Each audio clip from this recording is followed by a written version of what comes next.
Good morning, and thank you very much to all participants joining us online for this training session, and thank you also to our host institution today, where participants are gathering for the on-site version of this webinar, that is the Belize Training and Employment Center at the Institute for Technical and Vocational Training in Belize City. So thank you very much.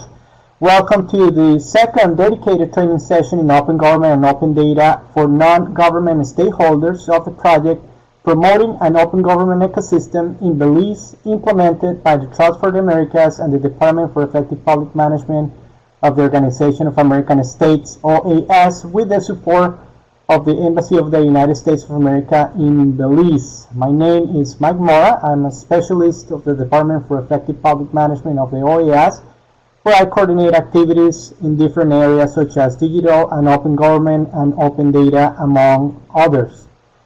Today, we especially would like to thank the Open Government Partnership, the OGP, and the Inter-American Development Bank, IDB, represented here through our speakers of the day, who are going to talk to us in light of their experiences about mechanisms out there that support open government and open data at the global, regional, and national levels. So thank you very much, and you can see them in the camera right now. The open government and open data session that will begin today are open to anyone from civil society. For the purpose of this project, we will consider part of the open government ecosystem of Belize. That is civil society organizations, foundations, private sector, academia, and any other citizen interested in participating. Our goal is to embrace, specialize, and develop skills in a dedicated group of stakeholders that can become agents for change, willing to support innovation in public management and public service delivery through open government. So I want to thank you again for your attendance and commitment. For those participants joining us online and for those participants joining us in person on the on-site venue, please do not miss any of the following sessions of the training program, as these sessions have been coordinated in a progressive way.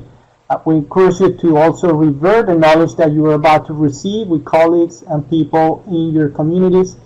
And I want to remind us all that the video and materials related to this session will be shared with you afterwards. And you can also watch previous sessions posted on the project's web. We will share that link and information so you can access the different resources that we had already implemented online. For questions about the project and how to engage, please contact our project coordinator in Belize, that is Mr. Henry Wade, who is also connected on this session right now. He is actually at the VTech training room as we speak in Belize City, coordinating the on-site venue. You can find his contact information also in the chat tool of this session. At the end of the session, once the presentations are done, we'll have time for questions and answers with the speakers. We ask you to prepare those questions and send us those throughout the presentations. Don't wait until the end. You can use the chat tool that you find at the bottom right of the screen to share your questions, comments, and so on. And Mr. Henry Wade in Belize will collect those questions and moderate that session at the end. That said, and without further ado, I would like to present the speakers of the day. That is Mrs. Emilene Martinez from the OGP. She's a Mexican national. Thank you very much, Emilene. And Mr. Arturo Muente from the IDB, a Peruvian national. Thank you very much, Arturo. We're very lucky to have you both to speak today.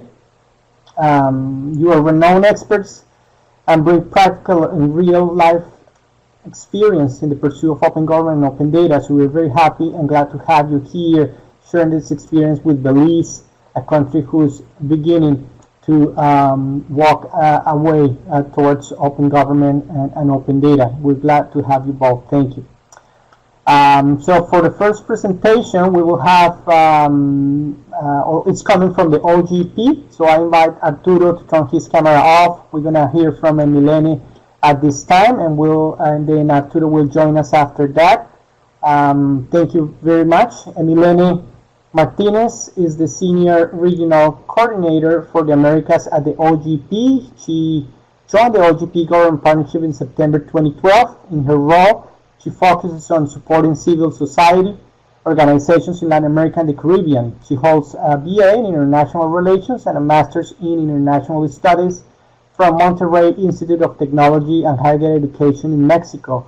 Since 2001, she has worked with a number of institutions, including the National Security Archive at the George Washington University, Fundar Center for Research and Analysis, the Council for Transparency in Chile, the Monterrey Institute of Technology and Higher Education, and the Center for Research and Teaching in Economics, CIDE. As a consultant, she worked for Global Financial Integrity, the World Bank Institute, El Economista, and the Carter Center. So we're honored having you here, Emilene, sharing your experience, practical experience. I know you well for many years in many settings on OGP throughout the region, and even in the global OGP Summit. So we're happy to have you here. You can start. Just open your mic. I'm going to launch your presentation so you can begin. Thank you very much. Fantastic. Thank you so much, Mike, for the kind welcome. Good morning, all from Mexico City. I'd like to thank the Organization of American States for inviting OGP to this session. We're certainly glad to be here and share some of the work that the Open Government Partnership has done in terms of co-creation between government and civil society. I would also like to share with you some stories regarding our work promoting open government in 98 participant countries and local entities. The Open Government Partnership seeks to do government differently, opening it up and bringing citizens into the design, implementation, and monitoring of government, not just for the principle of it, but most importantly, to make government more effective and efficient, less corrupt, and more trusted. If I had to summarize the ambition of the Open Government Partnership in one sentence, it would be to ensure that governments get better at serving their citizens, rather than serving the interests of powerful elites. To do so, you need governments that learn better what their citizens need. That's our participation angle towards open government. That learn to better show their citizens what they do. That's a transparency component in our initiative. And that the governments learn to assume more responsibility for their actions. That's the accountability component of open government.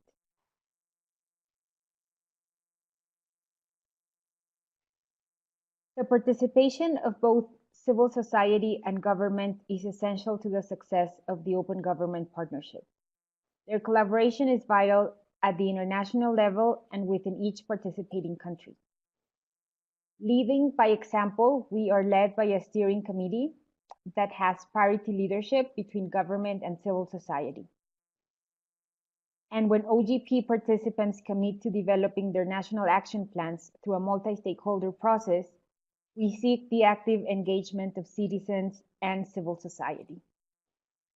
At the core of the Open Government Partnership is a domestic dialogue between government and civil society, and sometimes the private sector, co-creating a set of context-specific open government commitments locked down in 2-year action plans. This dialogue helps governments gain trust and buy-in for their reforms. Civil society also plays a key role in implementing and monitoring of these commitments in their national action plans. And that is also a vehicle for accountability. In summary, what the Open Government Partnership seeks is governments to deliver better for the people. In our current geopolitical context, this is more important than ever. We need citizen engagement and public participation to be enacted properly to provide necessary impetus and oversight opportunities. Since our launch in 2011, the Open Government Partnership has learned a lot about creating opportunities for government and civil society for them to open a dialogue and work together. Collaboration is the cornerstone of our work. Getting this collaboration and co-creation of public policy between government and civil society is hard work. Sometimes we fail because there is no willingness to engage, more often because there's a lack of skills and knowledge. I will share some stories with you about creating opportunities for dialogue and participation across government and civil society. I will share 3 stories with you, one from Costa Rica, one from Italy, and one from Panama. In Costa Rica, the indigenous population has long been underserved by government. Many attribute the government's poor performance to a failure to understand the needs of indigenous communities. When government reformers and indigenous leaders used the Open Government Partnership platform to improve community consultations, significant gains were achieved. New schools, more doctors, better housing, and improved services were achieved. More crucially, our initiative has amplified the voices of indigenous people in government, shaping services to be more attuned to their needs. I'll tell you a little bit more about this story from Costa Rica. For students in the remote Sepeque community, getting to school is a 2-hour journey by local horse, tractor, and boat. Many are unable to afford it, and government reimbursements only cover official public transportation. This is just one of the challenges faced by many of Costa Rica's indigenous communities, who have long been underserved by and underrepresented in government. Legislation mandating the government consult with indigenous communities passed in 1977, but the progress on instituting an actual dialogue has been very slow. In 2012, Costa Rica joined the Open Government Partnership and committed to working with reformers and indigenous leaders to meet the community's needs using the OGP process. This OGP approach includes presenting information in local languages and requires all government agencies to engage in meaningful dialogue with the public. Indigenous leader and campaigner Luis Ortiz told us that this new approach feels different this time.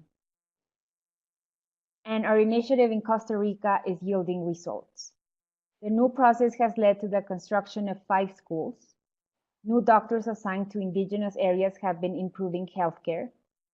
10 new water sources have been established. Travel allowances now cover all the methods students use to get to school, and night classes are available for those unable to attend during the day. The results are clear. Listening to and hearing indigenous voices has created a better environment for policy decisions and has translated into tangible improvements in people's lives. Now I'll tell you a story from Italy. Trust in government among the Italian public remains low. To change minds, reformers have taken a tech-savvy approach to improving transparency and participation, providing a full picture of public spending online and using hackathons to ensure the data is put to good use. Italy's Open Coesione project puts the details of 1 million projects and 100 billion in EU funding, from small student loans to highway bridges, online and in a very user-friendly way. This created opportunities for citizens, journalists, and civil society to actively use the data. Additionally, school students were trained to be on-the-ground auditors, visiting project sites, asking questions from local authorities, and suggesting solutions, several of which are now implemented. For some context, 9 out of 10 Italian businesses believe bribery is widespread, and irregular payments are standard in awarding public contracts. Little wonder then that the public's trust in government institutions is very, very low. Reformers are hoping transparency and public participation can help turn this around. Through the Open Government Partnership, the government has launched an innovative online platform covering public spending. The platform, Open Coesione, has now published the details of over 1 million projects, as I mentioned before. And the archive is searchable and available online. Open Coesione publishes both local and national budgets and discloses expenditures of European Union structural funds, money intended to help poorer regions like southern Italy catch up with the rest of Europe. This searchable database is a powerful tool for identifying the misuse of public money. Efforts are also being made to encourage citizens to use this information. A civic hackathon called Monithon coordinates journalists, civil society, and data scientists to use the data, and a competition encourages high school students to monitor public spending on local projects. The platform has become hugely popular, averaging around 1.5 million hits a month. Over 3,000 people have participated in Monithon in its first 2 years, producing hundreds of reports. School students were also trained to be on-the-ground auditors, visiting project sites, asking questions from local authorities, and suggesting solutions, several of which are now implemented. As one student budget monitor remarks, it's creating active citizens instead of sitting with our arms folded. In Panama,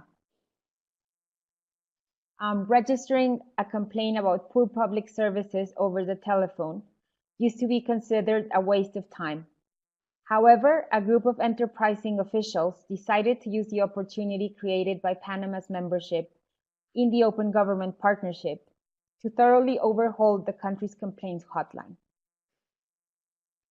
The initiative has transformed the service by establishing transparency in how complaints are handled and ensuring that government entities care about how they manage complaints. Response times have gone down, even as more complaints are being addressed. It used to be that if you were to complain about public services in Panama, your words would likely fall on deaf ears.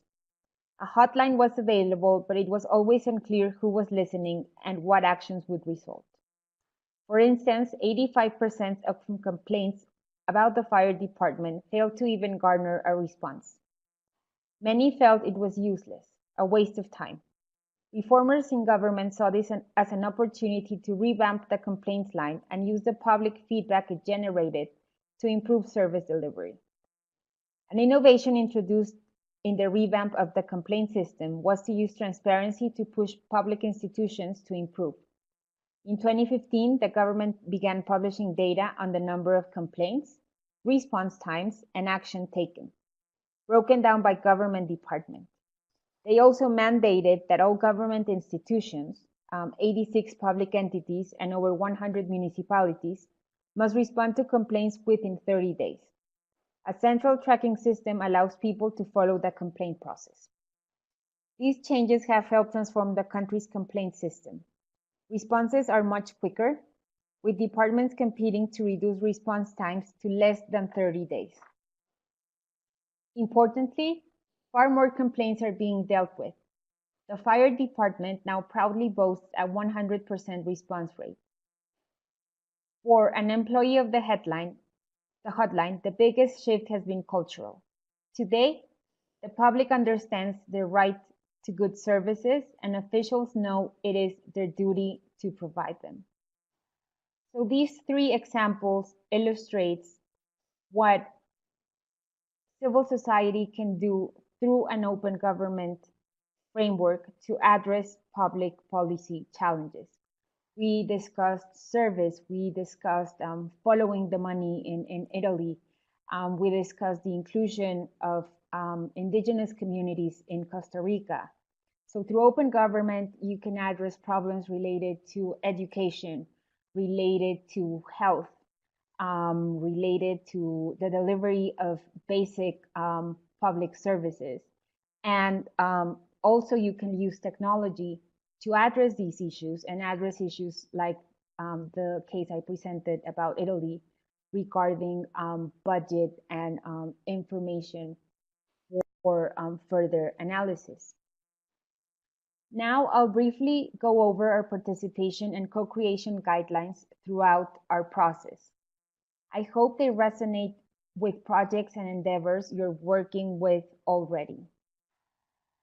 For us, the key aspect of our initiative is that open government is to be addressed by government and civil society jointly. We have participation and co-creation standards throughout the OGP process. These might be good recommendations if you are working in projects with government.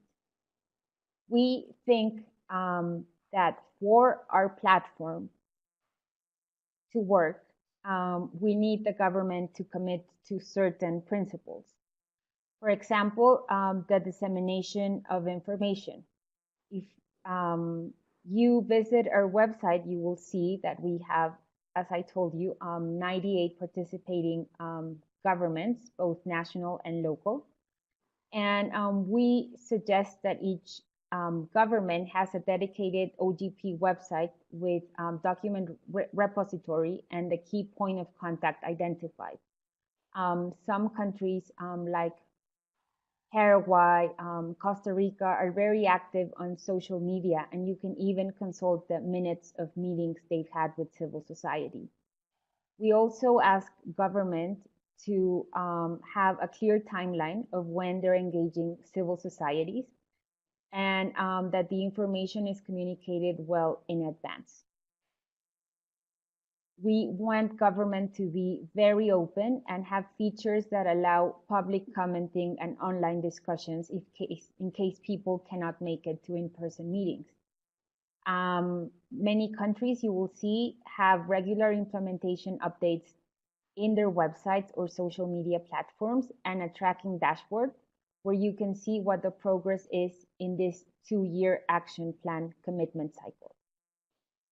In terms of spaces and platforms, we encourage our governments and civil society stakeholders to have a multi-stakeholder forum at home. What's a multi-stakeholder forum? It's a permanent forum where civil society and government dialogue together on issues relating the open government partnership, but in some countries, issues related to open government in general. These multi-stakeholder forums, we suggest, meet at least 4 times a year. But for example, the Chilean multi-stakeholder forum was meeting 2 times a week recently. And these multi-stakeholder forums should be open to participation online and offline. Oftentimes, these forums have thematic subcommittees where priorities are addressed, like, for example, open data, health, gender. And we also ask for these multi-stakeholder forums to provide regular consultations with agencies and civil society involved in commitments. We also think that for open government to be successful, there should be a co-ownership and joint decision-making between government and civil society. So in these multi-stakeholder forums I was talking about, we think that governance should be joined between government and civil society, and that all processes should be developed jointly. There should be parity between the members of government and civil society in each multi-stakeholder forum, and civil society must be elected through a transparent selection process. In Colombia, for example, civil society was elected through a committee of other civil society organizations. There should be joint chairing and decision-making between government and civil society, and a joint review of implementation of commitments in our 2-year action plans. About the selection of civil society partners that get to work with government in the Open Government Partnership framework. We think that the key is that everybody has a seat at the table. And this ultimately leads to the co-creation of public policy between government and civil society, hopefully innovative and ambitious. The participation of both civil society and government is essential to the success of the Open Government Partnership. The joint collaboration between government and civil society is vital at the international level and within each participating government. This is why OGP participants commit to developing their national action plans through the multi-stakeholder process I just described, with the active engagement of citizens and civil society. As I said, everybody is welcome at the table. However, we realize civil society organizations may have different interests and availability, and we believe civil society can participate in several layers of engagement.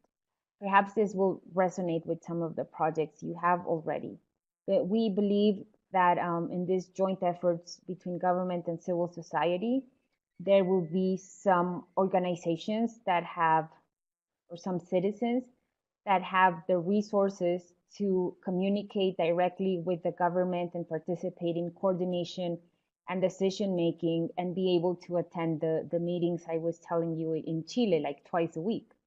But you could also contribute every once in a while as an expert in a particular topic.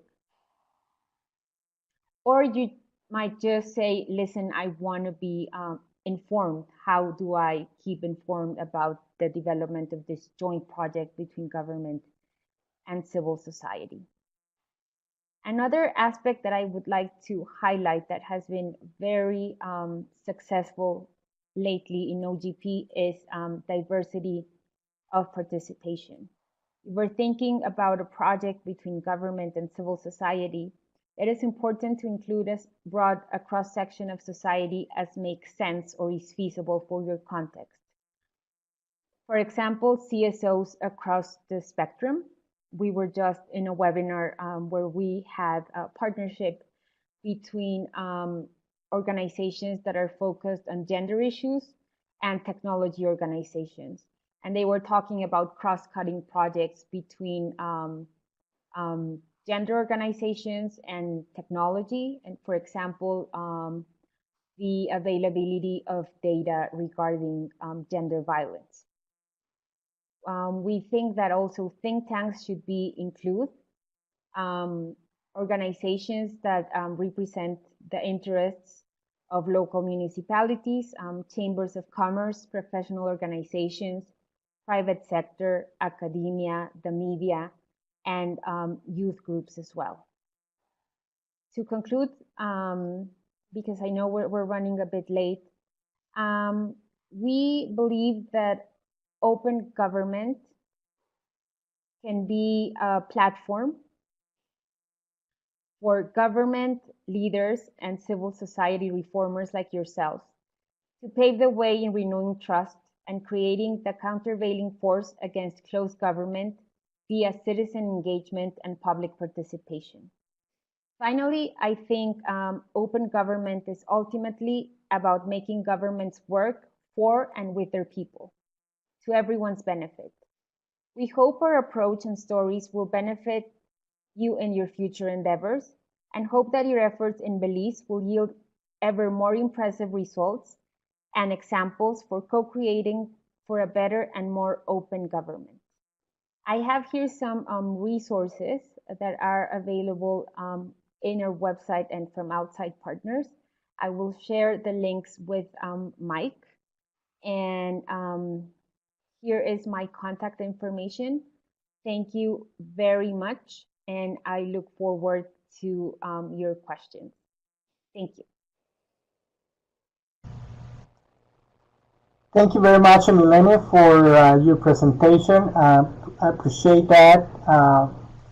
Just hang on until the Q&A. There's already comments in the chat, and so your presentation has definitely highlighted key issues that mirror to Belize. Thank you very much.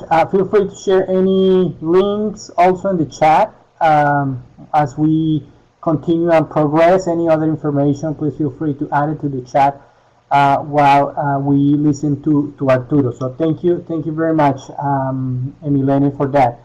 So I'm going to ask you to turn your camera off, and I'm going to ask Arturo to turn his camera on while I set up his presentation, and I also present him here. Let me see. Okay, so while his presentation is loading, thank you very much, Arturo, for joining us here. Arturo Muente, as I said, he's a Peruvian national. He's a lead specialist of the Division of Innovation in Citizen Services at the IDB, from where he manages IDB's initiatives in open data, among other areas. He brings over 20 years of experience in open development, telecommunications, and financial services. He currently, with his role within the IDB, is working on digital government innovation projects and knowledge, the civil registry and identity agenda, open data, and data analytics for the public sector. Before, he worked in the World Bank in the Information and Communications Sector Unit, promoting the adoption and productive use of broadband around the world. He is also an active and renowned stakeholder of the regional open data ecosystem. Arturo, thanks for coming. Thank you for making the time for this presentation. And from this point on, this is all yours. Thank you very much. Invitation, and thank you all for being here. So I'm going to talk a little bit about open data and some of the work that we've done, and then I'll talk a little bit about other or the mechanisms for support of open data initiatives and open government initiatives that we have in the IDB.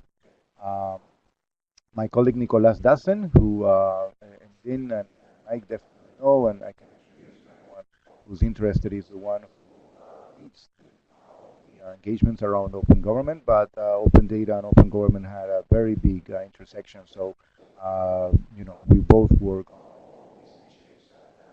I hope I can better understand how they work in the IDB. So, without further ado, basically, I'm going to talk a little bit about open data. I understand that many people have already heard or learned about it, but just very, very brief definition or go through what we call the principles of open data. Then I'll go immediately to how we're doing in the region, open data initiatives, and at the end I will just mention what are we currently on both open data and open government. So open data is a relatively new field, and by relatively new, it for us, Mike, me, and the rest probably of the ecosystem, Latin America is actually one of the most active ecosystems around open data in the world. But the terms and the movement, open data movement, probably is not older than 5-6 years. 10 the most, some of the most pioneer countries. So it's a relatively movement. And one of the things that have helped consolidate it is the establishment of the open data principles. There is a group which basically is a spin-off of the open data working group in the OGP, which is the Open Data Charter. So you can check opendatacharter.net for a more explicit and exhaustive explanation of the mechanism, of the principles. I will just use this slide to explain them in brief and tell you why they are important. So the first and foremost principle is open by default. This is a change. This represents a change in culture that I think Emilene talked about, and basically is that usually our public administrations are closed by default, and I explain what that means. When we receive as public officials, and I've had my tenure working for the government of Peru at one point, we usually treat information that we have closed by default, right? So we don't share it unless we're told to share it, or unless we're ordered to share it, or unless we are requested to share it through access to information laws that are already in place. But the default is not to be open. So the idea here is to change that, to turn it over, and all information that we have is open, unless we cannot open it, or we are ordered not to open, or there are legal restrictions on opening it. So it seems like a subtle change, but it's not. This open by default makes a huge difference on attitude and the amount of data that's actually available by governments for the people. So, for example, crime data or location of crime data, which sometimes can be controversial. But usually they are not shared, or they're only shared if somebody asks about it or somebody has to gather their own data. But there are many countries now that are publishing that data so that users can create hotspot maps or they can create crime maps that then help citizens actually be more careful about crime spots, help police actually take better actions to combat crime. That's only one of the many, many data sets that have been opened by default. Google Maps could not work without open by default, especially the routes and the ways to get from point A to point B, public transportation routes that Google relies on to do some of that travel options that you can see now in Google Maps and we all take for granted in some countries. Well, they rely on open data that city governments and national governments are opening up. So these open by default, these are very trivial examples. I talk about more if you want, but um, it's certainly a change in culture. It's simple to explain, but very, very.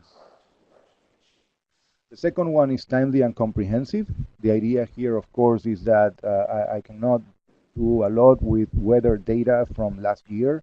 I actually want the weather data of today and possible even forecast for today. The crime data from 1999, which some countries do publish that as the latest, doesn't really have the impact that having real-time crime citizens processes. I'll talk a little bit later, but this affects the potential value of open data, which is something that we are trying to stress. It goes beyond transparency and accountability, which is what has driven the agenda of open data throughout the region until this point.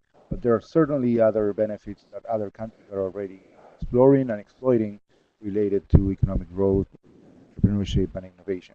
So timely and comprehensive has a lot to do with the value that the data that we open has. Accessible and usable means that, of course, the licensing is one of the big part of this, but also the way through which we're sharing the data. I don't know how many of you have tried to use data that's embedded in tables in PDF files that are image PDF files. You know, it's very hard. You have to type it again. Sometimes it's a bad photocopy and you don't know if that 9 is an 8 or if that 2 is a 4 and whatever. So having data opened in an accessible format, some people use the term machine readable, which basically means, you know, CSV files, to a lesser extent Excel files, but that works too, TXT files, etc., which are easier to manipulate and to work with. Is certainly something that we are trying to push for. Images, PDF files, you know, it's better than nothing, but they're far from. The fourth principle, comparable and interoperable, basically talks about how we can make data compared to each other. The idea is that we can compare the data in equal terms. So we're measuring the data in the same way. We have the same definitions. We can then make it up with each other. This seems, again, rather simple and not very complex, but we're working, for example, with the Latin American Initiative on Open Data, trying to make violence against women data comparable across countries. Just by comparing the legislation, we can see that it's going to be a great change. So how do we compare feminicide, women's homicides in different countries? Is affected, of course, by how the legal framework in each country is comparable in countries too. Interoperable talks about how we use electronically. The fifth principle and the sixth principle, the last two, are more about the use that data can have. The first one is for improved governance and citizen engagement. So data as a tool for improved public service delivery, transparency, accountability, but also in that co-creation phase and activities that Emilene was talking about. You rely on that data to make better decisions. You rely on that data to have a more educated conversation with civil society. Civil society uses that data to help government improve their decision-making process and their policy-making process. Basically, having better data available for all people just elevates the level of the discussion that you may have around policy design, policy delivery and implementation, policy evaluation. So improved service governance and simplification is certainly something of data. And the last one for inclusive development and innovation. Inclusive is something that we've been personally working a lot on. There are two sides for development.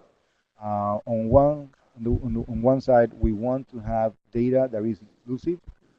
As you may already be thinking, unless we have data that includes all of the population, any segment of the population is not included in the data.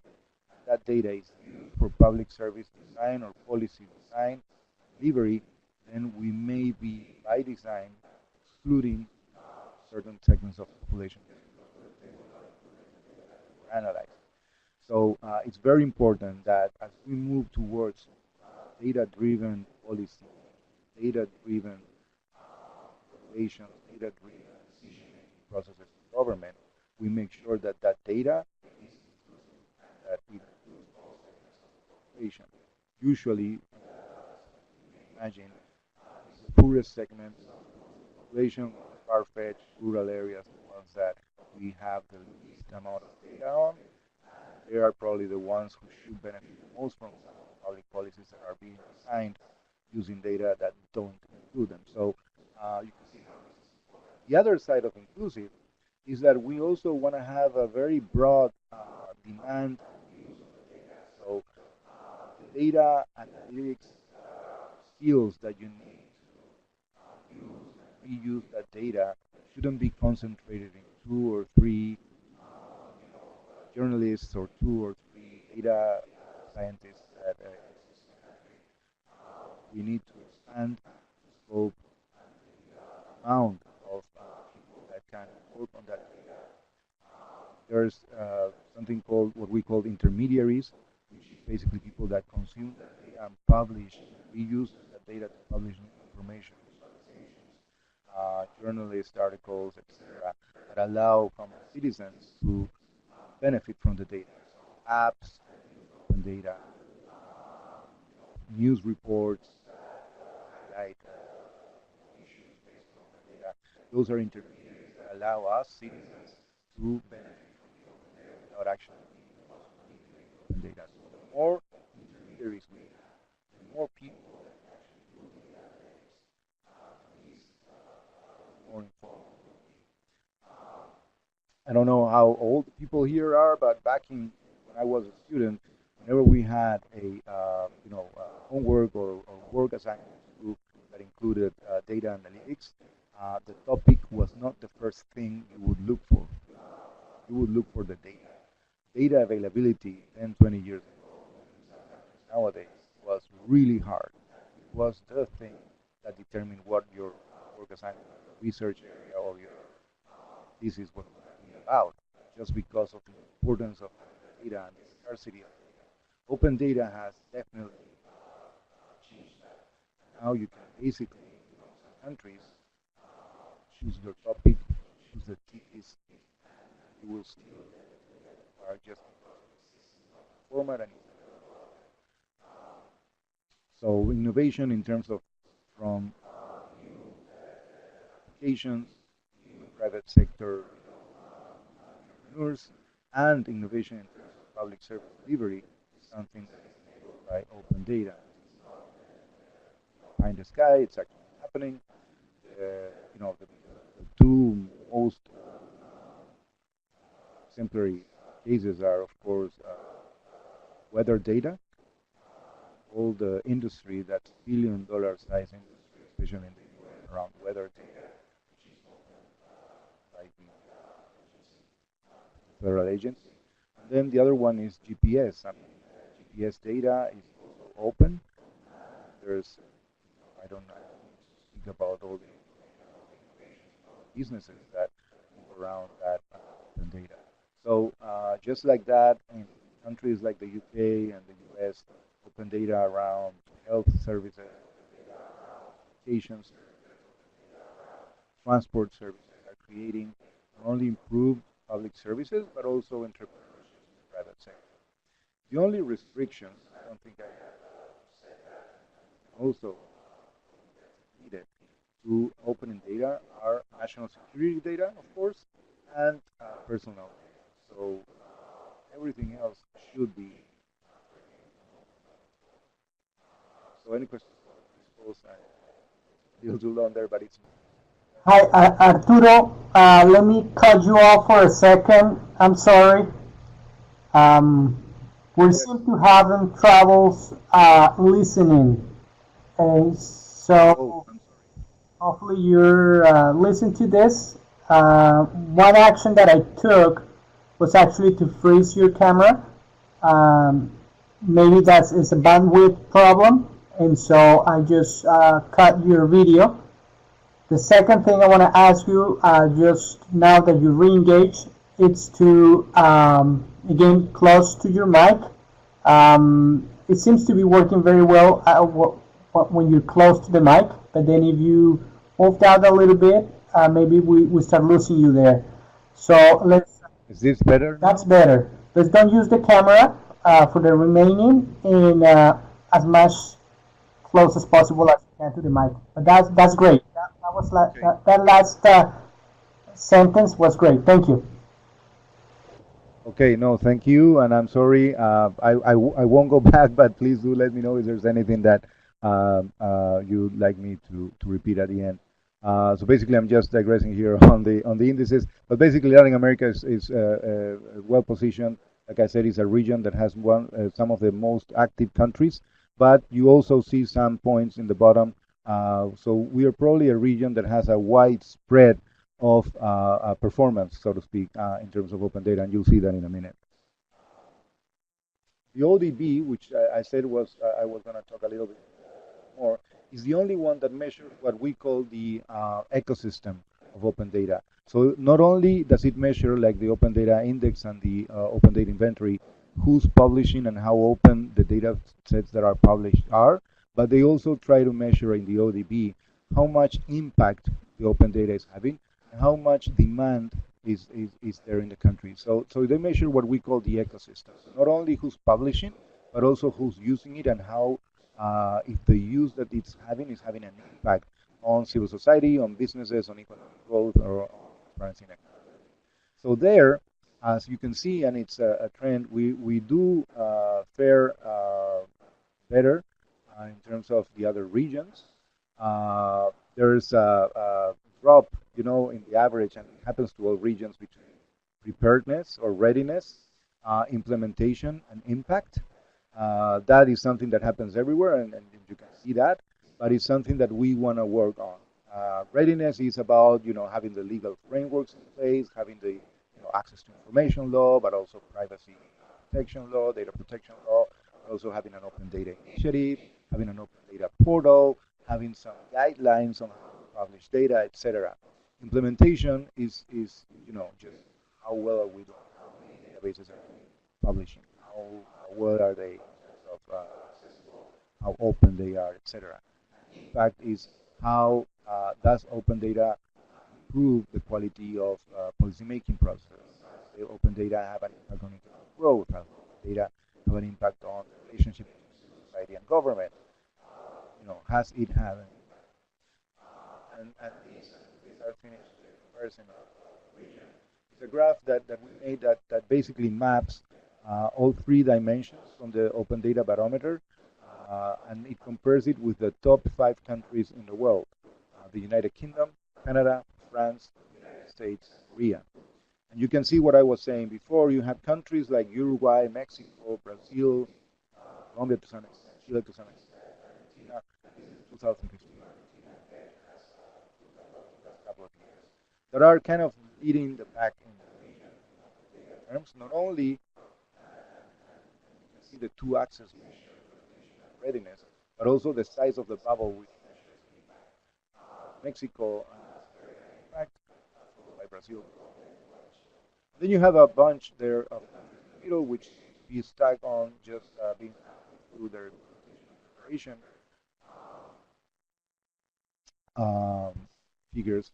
And then you have some that are really small, have very little impact, are still sort of in that first sort of stages of implementation and preparation.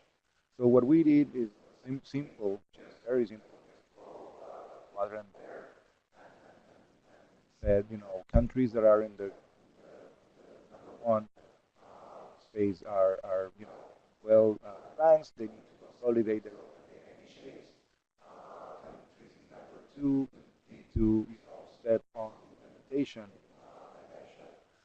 whereas countries in number three need to basically work around implementation and readiness. There's something to note, and is that there are no countries for, and that's something that we noted. We don't have enough evidence to actually talk about other than just correlation. There's no causality that we can prove, but it seems that the slope is below 14.5 degrees, which means that implementation follows preparation. That being said, it seems that most initiatives start with implementation, and that's something that we got as a sort of a takeaway. The other thing is that in general, as you can see, you should suspect the size of the bubble increases as you Dude, I'm sorry to cut you off again. This is Mike. again. Yeah, we're getting having troubles listening. So maybe you can Okay. just connect back. Yeah, I'm sorry, Giacomo. I just read your message. Okay, here is Yeah, better. that's better. From the main challenges. Okay. From main challenges. Okay, sorry. So institutions is a main challenge. We have champions in many countries. I would say that most of the initiatives that we've seen and that are successful follow the existence of a team or even a person, an individual that has championed the open data initiatives in their countries. But half of the countries in the region, or a little less than half, have been going through electoral election processes. And what we are seeing is that these initiatives, as good as they are, unless they have institutions behind them, then there's a lot of uncertainty on their continuity when administrations change. So we need to also, in that readiness part, build institutions or make open data initiatives really embedded in public policy making as a default. Otherwise, if you still depend on teams that are sort of, task teams that are embedded and committed on open data, they change. And if there are no institutions behind it, civil society itself sometimes falls short in guaranteeing or make governments follow suit on commitments around open data. So institutions are key. There must be a local data ecosystem. So what I was explaining before, unless you have someone that grabs that data that you open and turns it into valuable insights, valuable apps, valuable websites, valuable new businesses, then it's gonna fall short of expectations, and then authorities that may be uncomfortable about opening by default may throw back all the effort. So we need to work on ecosystems. We need to work. I think Emilene was also talking about this on the demand and the co-creation and the partnerships with civil society between civil society and government. Collaborate with others. Latin America has some of the leaders globally, and that's not an understatement. And they're more than willing to share their experiences and their developments, or even some of the code source of their portals with you. They are willing to help, and we're more than willing to make the connections. And Mike also knows he's, he leads the open data group from the Latin American Red of e-government. So there's plenty of people that are willing to help others who are embarking or starting their open data initiative. And then create capacity among public officials. That's also key. Both OAS and we have online courses on open data. I would urge you to benefit from them or to ask about them. Basically, training public officials on why open data is important, how to open data, the value of open data, and hopefully through that start creating a culture of open by default. But that's also important. As you change the way public officials think about the data that they own, it's going to be hard ever upward battle for the data. So that's the 2 minutes, and I'm sorry it's taking that long. How are we supporting? So examples of open data together, and I know the OAS works on this, especially on this first point too.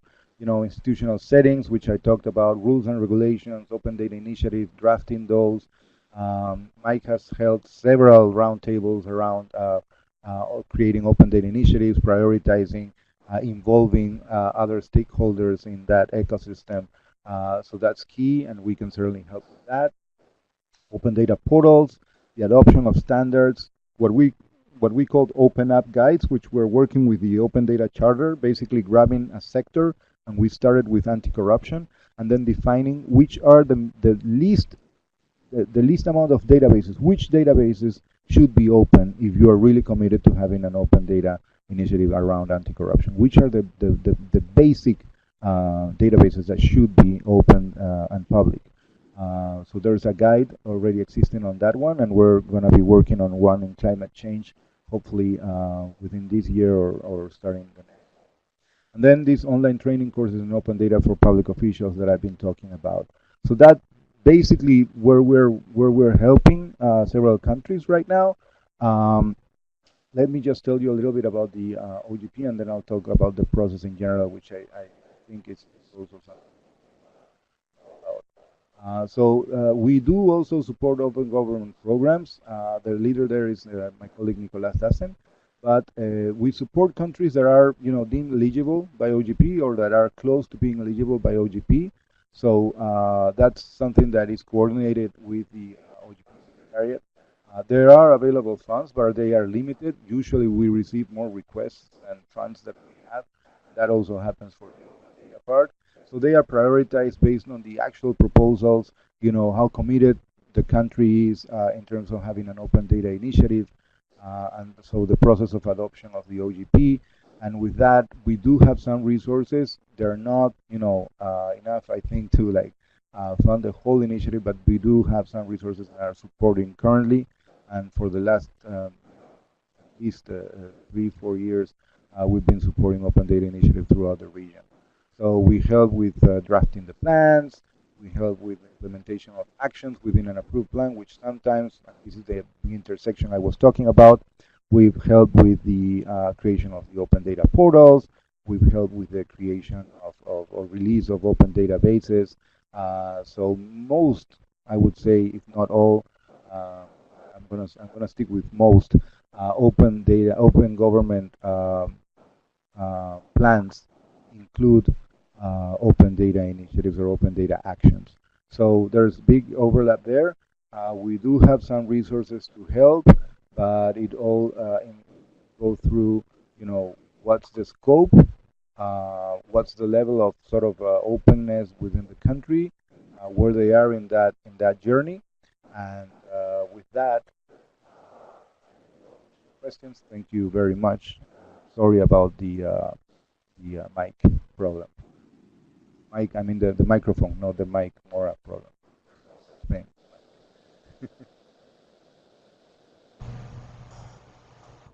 Thank you very much, Arturo, for your presentation. Very important. Open data is a key component of open government, a very practical one that has shown to be also very effective. But of course, it requires an understanding and preparation for implementation. So that is something that we have to be mindful about. I apologize for the audio inconvenience to all participants. We are going to share the video. Hopefully it's going to be also a resource for you afterwards. So thank you very much. So that is the presentation of OGP and the presentation of IDB. Great from both sides. There was another actor who we were expecting to attend and present on this session. A very practical from the point of view of specific projects or incubate projects to make open government work, and that is through Fundación Avina in a program called ALTEC. They couldn't join us today, but despite the fact we want to share a video with you that is in Spanish and it's got subtitles in English about a specific project that was developed, that was supported through that mechanism in what is called an accelerating fund for civic innovation. So that's a good juncture of open government, open data, and of course using technology for civic innovation. So I want to be mindful of that. It was mentioned in the previous session as well with the presenter that we had, one of the presenters from Omedia, Felipe Estefan, who mentioned Altec and this fund. So I wanted just to share this video with all of you so you can see an outcome of that initiative. And after that, we go straight to Q&A. This is a short video. It's actually a 3-minute video.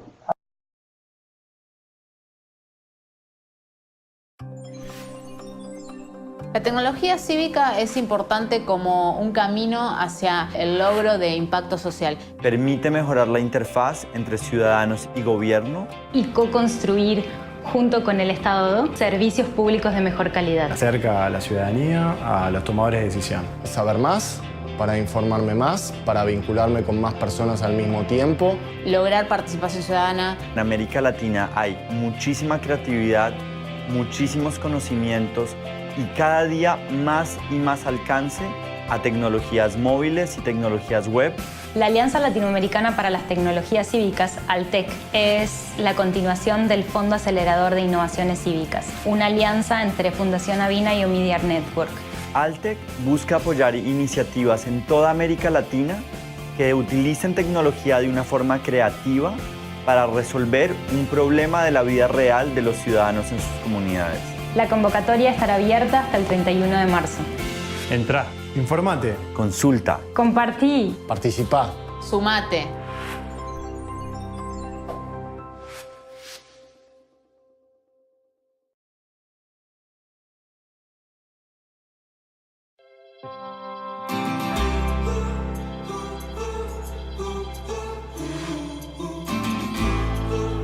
Es un proyecto que surgió en el 2013 con la intención de, por un lado, visibilizar las villas que no estaban plasmadas en los mapas y, por el otro lado, de brindarle a los vecinos una herramienta para que puedan ejercer sus derechos, donde puedan localizar las problemáticas del barrio, deficiencias en servicios públicos y monitorear las obras que el Estado propuso para el barrio.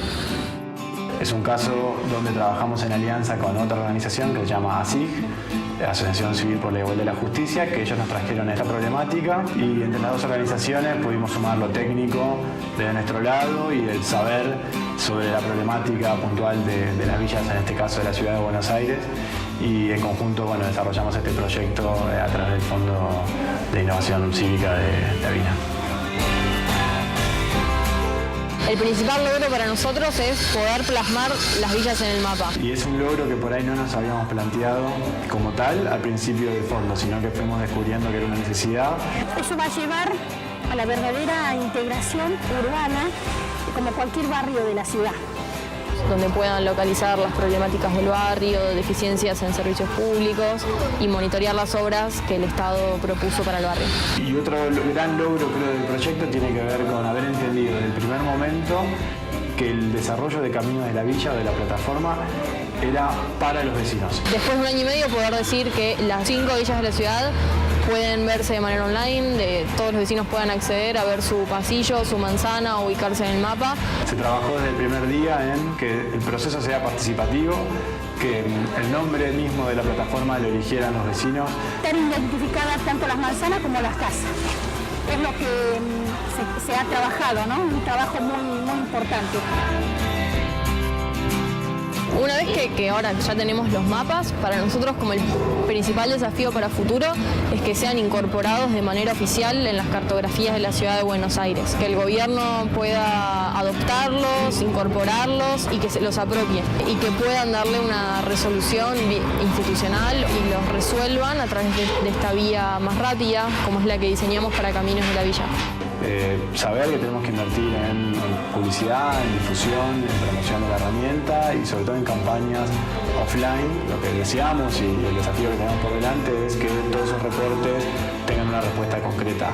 A través de este proyecto queda más plasmado el tema de que existe el barrio, que existe la manzana y que existe la familia.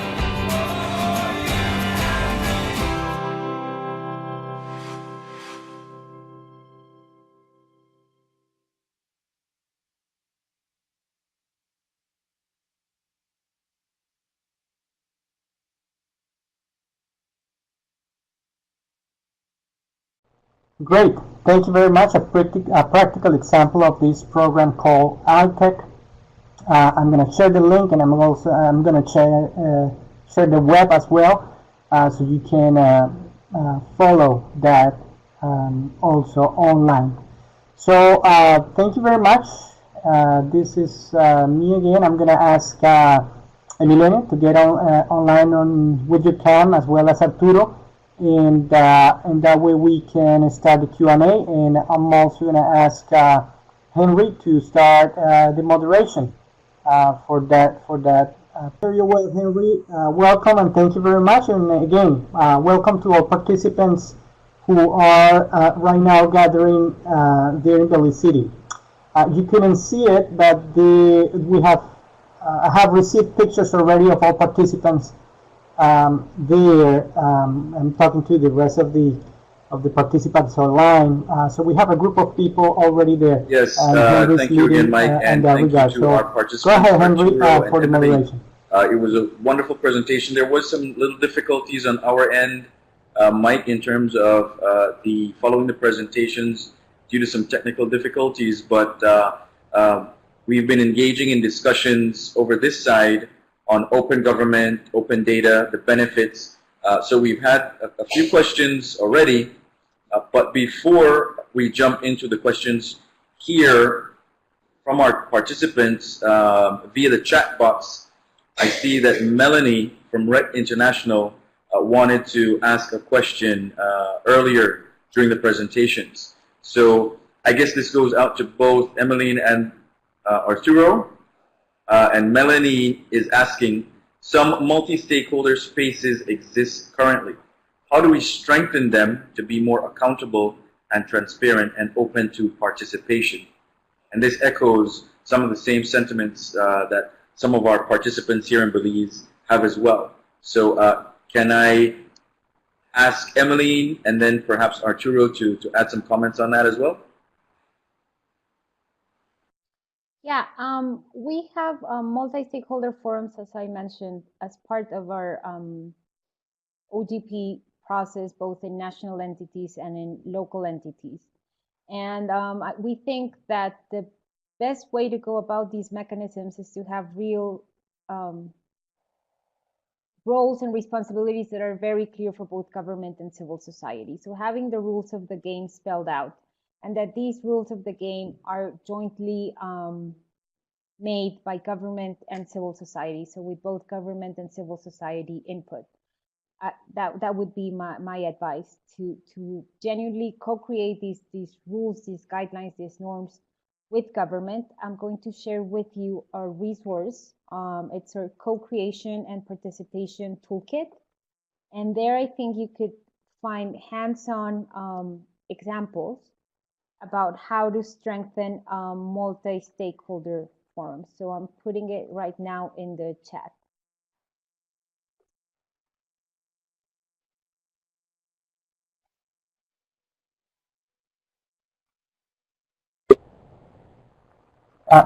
Henry, and if you may, and if I may, I'm sorry, just to continue along the line of the question and ask Emilene to tell us about, from your experience, from your point of view, how has been this road of civil society organizations organizing together, getting to work together? Have you seen a pattern in the countries who begin to start adopting, and how is that evolution to, mature, if we can call it that way, mature ecosystems from the civil society side? who kind of like have it all squared out. Although we know there's no perfect um, experience on that regard, but yes, as I said, mature enough to show better attributes. Could you tell us the patterns, how some challenges were faced, how's that growing? Yeah, thank you, Mike. That's a great question. I think it's very important for us as civil society organizations, before we engage in a process where we are going to the government with concrete asks, with an advocacy agenda. If we want to do it as a coalition, we should get together first as civil society organizations, as a civil society collective, and together discuss what our priorities are going to be. Because when we're working with government, we won't be able to get all of our priorities. We hope we could, but there are limited resources also in government, and we also have limited resources to follow up on government projects. So my advice would be to get together a civil society. If you have a common interest, it could be open government, it could be more specific, health and open government, education and open government, and then just talk amongst yourselves and establish relationships of trust if you don't have them already. Perhaps if you work with technology, you often meet with people who work on technology issues. But as I said, diversity is a very important aspect of open government. So perhaps if we're working technology and we want to vinculate it to gender, so then we have to be a little bit more open and opening up our networks and creating those trust relationships that might not exist yet. So I would say get together as civil society first. Be concrete about your asks, be concrete about your priorities, be concrete about your advocacy agenda, and then go to your partners in government as a coalition and present these asks to them. I think it's also very important that we trust each other as civil society organizations, and that we accept that sometimes we can't all be everywhere all the time. So perhaps we will have to delegate responsibilities to a specific organization, to a specific person, to represent the whole collective and negotiate work with the government on behalf of the rest of the group. Thank you, Emilene. Now that was, yes, that was a very enlightening answer. Is there anything that Arturo would like to add on top of that? Not a lot, Henry, but if anything, I do see where that comment comes from. Sometimes we feel it seems to be a closed group, but that's certainly not the case. Both the government open data group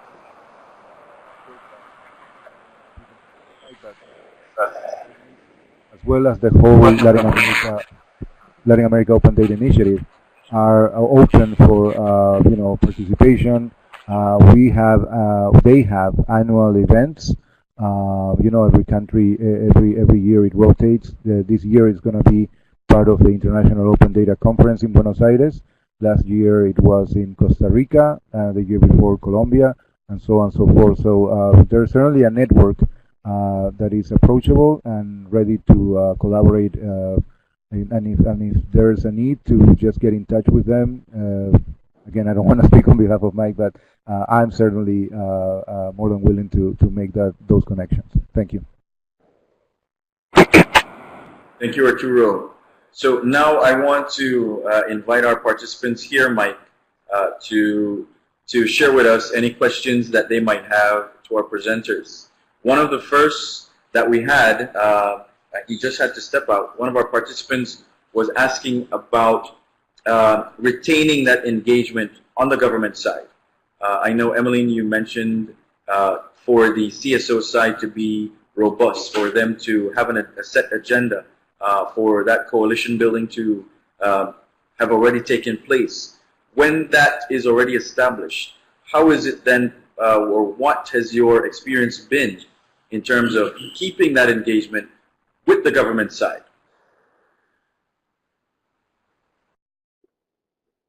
Our experience has been very positive. We have a lot of government officials from the working level that are very engaged in OGP. But sometimes they run into troubles when there's a change of administration and perhaps the political will is not there. So I think it's very important that we get buy-in from political officers at the highest level, the head of state, parliament, the judiciary. So we get political buy-in from several actors that are in high places. I think we can keep the momentum going, because we've seen that a lot of what I talked to you about and a lot of the things that I'm sure you talked about today resonate with government officials. But sometimes there are other priorities at the higher levels in government, and that's when some of the reforms that we want to implement with government get a little bit lost. So if we're able as civil society to get to the highest levels, to the head of government and say, listen, open government is very important for us, and we think it's a cross-cutting agenda to advance in a whole variety of issues. We could talk from climate change to youth involvement. So I would say, let's try to get that political buy-in. I think the Open Government Partnership has been successful engaging heads of state several times throughout the year, so they can show commitment and they can show their ranks that their government means business when it comes to open government, and that if civil society comes knocking at the door should always be open. And let me add to that, Henry, just to say that this particular project that you manage as a project local coordinator there in Belize, it is one of its objectives is precisely to strengthen civil society's open government ecosystem. So we're not just doing these online sessions. The project is doing more.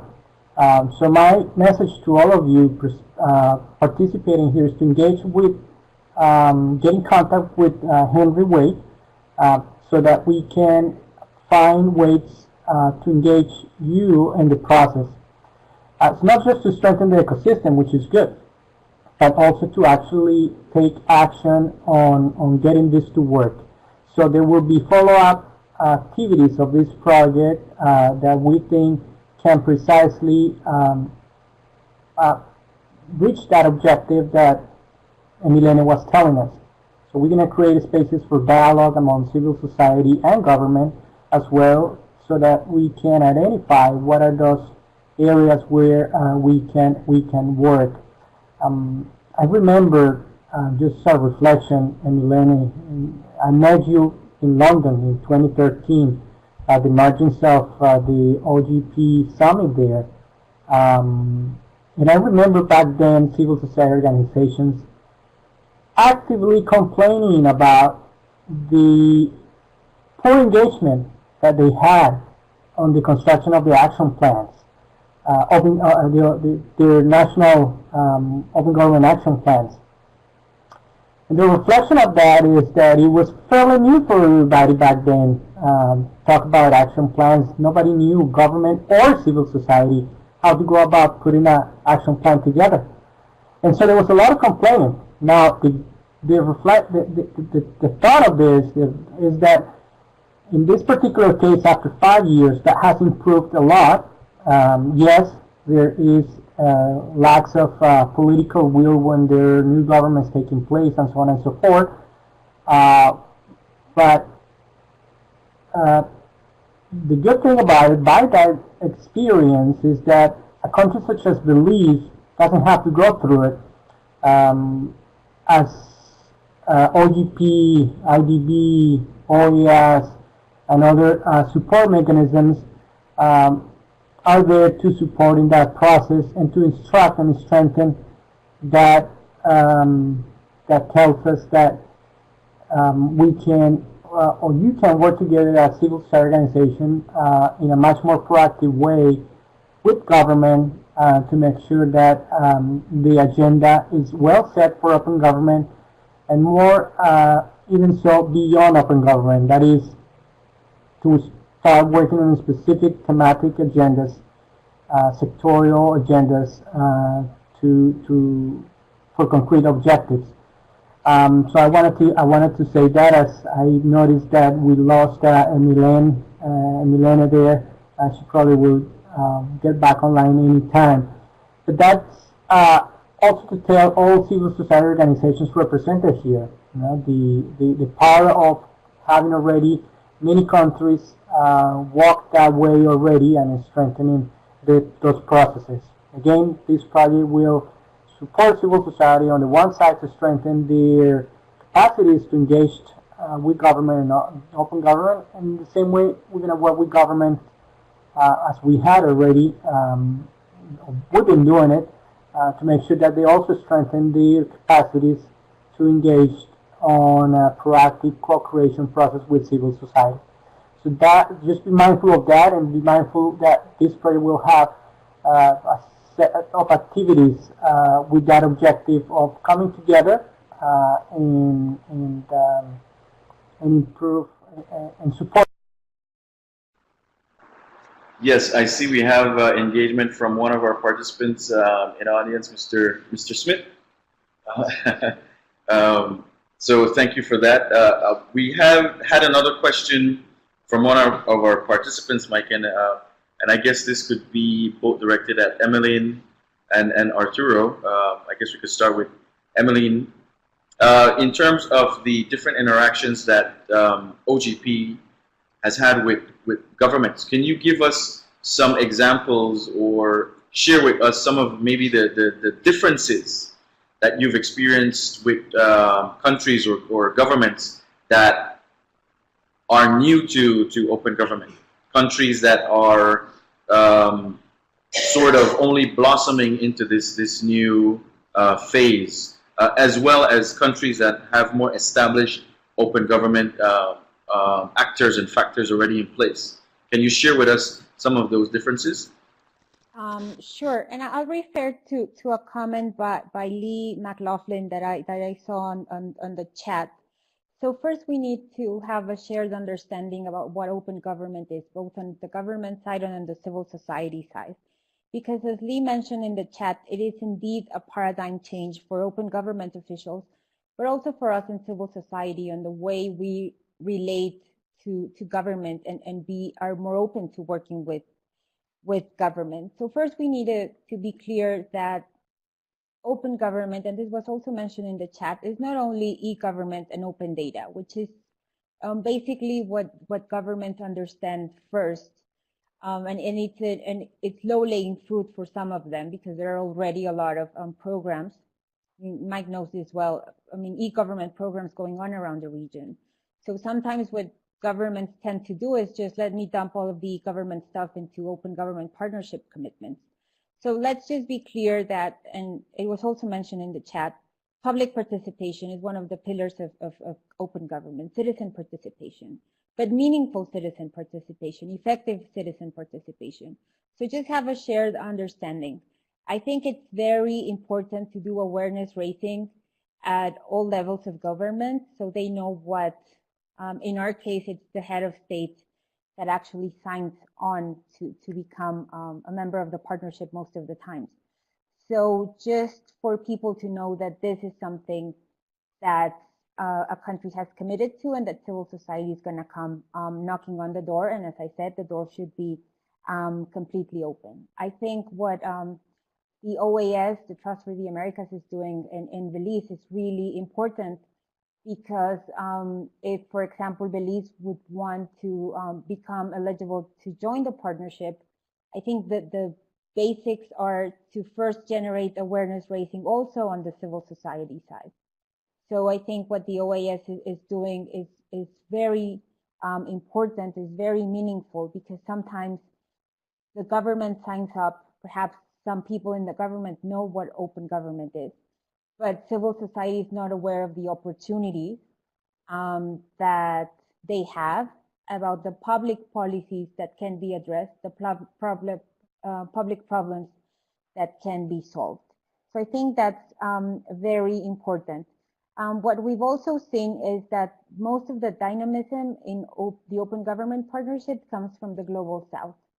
So we see that civil society in the Global South is more energized. Even governments in the Global South are more energized. We are a partnership where, in my opinion, most of the learning goes from south to north. Innovation and ambition come from the Global South. So I think that's very important. And we just had a new country from the region joining OGP last month, Ecuador. And we are very happy to see that even if they just joined the partnership after 7 years that most of the countries in the region had joined, there's still a lot of things that are going on that we think we can learn from. So I'm sure in Belize you also have lots of projects that the rest of the community will love to learn from, even if you're not an OGP country. So that I think it's the get the basics right and get people to know what we mean by open government and where open government can take us, keeping diversity in mind in terms of the people that we are reaching out to. Stress what Emilene said. Certainly, open data is not a synonym or the only piece we share with the government in open government by far. You can have open data initiatives in governments that are not open, as paradoxical as that may sound, and you can have open government initiatives that don't include open data initiatives. So certainly they go, hand in hand. When they do, it's a very big value proposition, both for government and civil society. But certainly, open government entails much more than just opening some data. Thank you, Arturo. Thank you, Emilene. I see, again, referencing one of our participants here, Mr. Smith, indicating that there's a challenge for Belize in that it's a new concept, open government, open data, but we must somehow encourage and engender a more coordinated civil society apparatus. So I want to direct this at Emilene. What recommendations would you share with the group in terms of enabling a wider, more cooperative, more engaged civil society ecosystem here in Belize, with your experience working at the OGP? Thank you for the question, and I'll make a big advertisement for your project, but please keep following what the OAS, the Trustworthy Americas, are organizing in Belize. Keep connecting to these webinars. I think the more information we have as civil society, the more ideas we can get from other countries that have been working, for example, within the partnership for a longer time. I think getting informed is a very good first step. We have a lot of webinars also that are open for anyone that wants to join. So I'll put in the chat in a minute a link to our mailing list. I think our mailing list is a great resource for you to know if there are any upcoming events, any upcoming webinars, publications. So I think keeping yourself informed is very, very important. There's also this event coming up in Argentina, the International Open Data Conference. So feel free to contact us. Feel free to join our communities. You're more than welcome. We're so excited to be able to connect with Belize this time.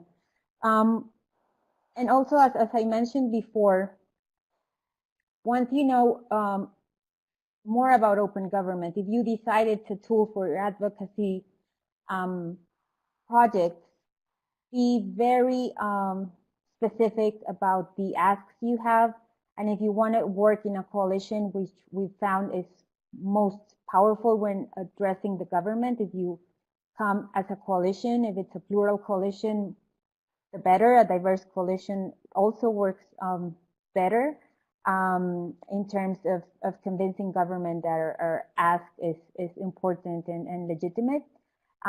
So have the time to have strategy sessions among yourselves, and please feel free to join us in our events, to follow us on social media, and for you to know the latest about open government.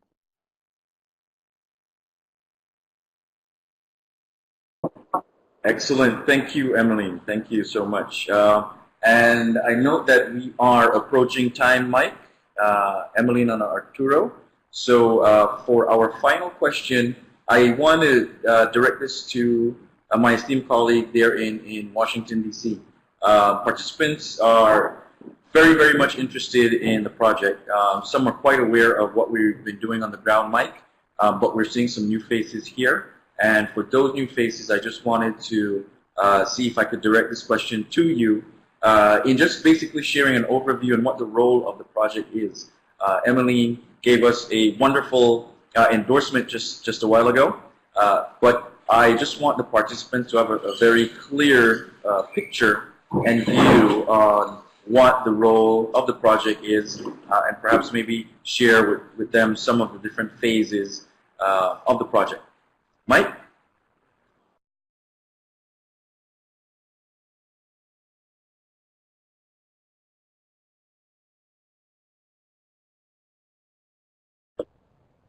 Thank you, Henry. Yes, surely.